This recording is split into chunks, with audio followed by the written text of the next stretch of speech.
This is Monday School. It's Wally's take on what he learned at church. Or at least the parts he understood. Today's Monday School is entitled The Power of Love. That's the power of love. Huey Lewis knew it. So did the Bible. We live in a broken world where people, do things to each other and people do us wrong, And in Romans 12, it says, do not repay anyone evil for evil. Bummer.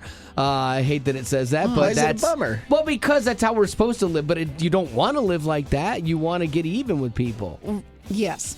Even you do, Rock. I agree. Yeah. I agree. It's our sinful nature to want to pay evil for evil. Right. Yes. And you might argue with God and say, well, you don't understand what this person did to me. I mean, they hurt me so much. I didn't do anything wrong. And then you picture Jesus on the cross and you're like, oh, wait, he might get it.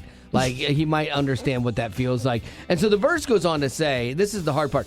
If it is possible, as far as it depends on you, live at peace with everyone. Ugh.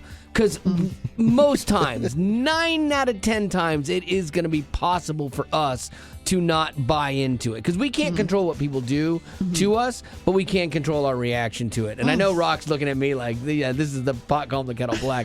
I get it. That's why I need this Monday School. This was for me. Okay. It's like everyone else in the room just disappeared, and he was talking straight to me. But the Bible continues, do not take revenge. And I know it's hard, but there is a caveat here. It literally says this in the Bible. This brought me heart. But leave room for God's wrath. The Lord says, it is mine to avenge. I will repay. That's how I heard it in my head. Wow. Yeah, I'm like, this is so sweet. So, in other words, Yeah. if someone is being mean to us, we shouldn't get revenge, Yes. but we should leave it up to God Exactly. to get the revenge for us. Turn the other cheek. Yeah, God is a big sovereign God who doesn't miss anything. We tend to tattle to him all the time on people, and so this is so applicable in arguments we have with people online, people who we think are destroying our society and removing God from every part of it at every turn.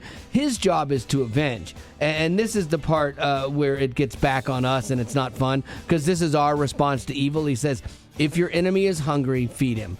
If he is thirsty, give him something to drink. But then it does say, again, there's just a roller coaster ride of emotion. In doing this, you'll heap burning coals on his head. Yes, I'm back in!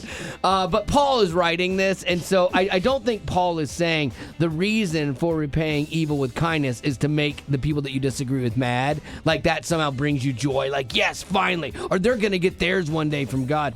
All it's saying is look, that's a byproduct of living out your faith.